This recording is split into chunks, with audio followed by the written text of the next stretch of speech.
Okay, I would like to clear something up that's been bugging me for years, specifically in the last week, because I've taken a lot of phone calls about this. MLS membership and who pays for that and how it works. Most MLSs have a cascading membership model, and there's a good reason for this. What many salespeople in real estate and broker associates seem to forget is that all business is the business of the broker, the client, the listing, the buyer, the contract. Everything is the broker's business. You as a salesperson or a broker associate are operating in the name of the broker. If the broker has access to an MLS, then every agent operating underneath his license in his name is also required to have a subscription to the MLS. Now, to be an independent contractor, as you are as a real estate agent in almost every case, you are not allowed to be provided tools to do your job. So the broker, as an independent contractor,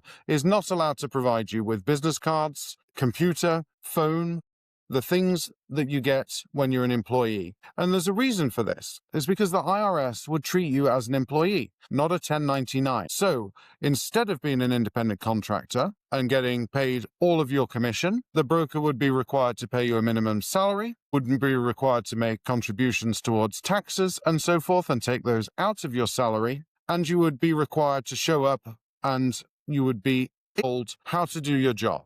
As it stands, in real estate, you have to, as a salesperson, put your license underneath a broker. Otherwise, you can't sell real estate. That broker is the responsible party for all of your actions. Some brokers choose to associate with other brokers for the ease of not having to pay their own E&O insurance, to operate their own company, to do their own filings and things like that. Sometimes it's just preferential. While you might want the education and you might want the license, it's just a preference to put your license underneath another broker and let them worry about all the paperwork and let them take the liability. As a salesperson, because the broker has decided that he wants access to the MLS, then every salesperson within that broker's office has to have access to the MLS. But the broker can't provide you with the tools to do your job. So it is upon you who wants to contract with that broker to pay for your tool. And you pay for the MLS because you choose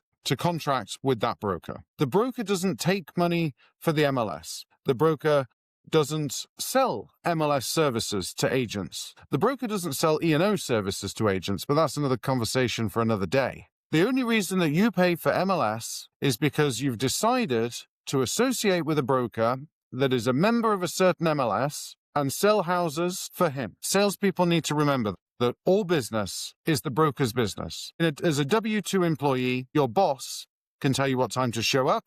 They have to provide you with breaks. They have to give you a holiday paid. They have to pay taxes on your behalf. They have to pay into Social Security on your behalf. They can also dictate how they want the job done.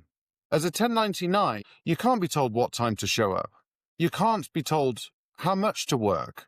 You can't be told how to do your job, but you can be contracted for the result. If you want a simplistic analogy, if you were to mow lawns for people, you would have to own your own lawnmower. You would have to show up once a week because you're contracted to do that. But what time is up to you. You wouldn't be told how to do your job. You could only be dictated the results, which may have some influence on how you do your job. Such as if the result is I want stripes in my lawn, then you're going to have to mow it in a certain way. In the case of real estate, there is a slightly grayed line whereby you can only be under one broker.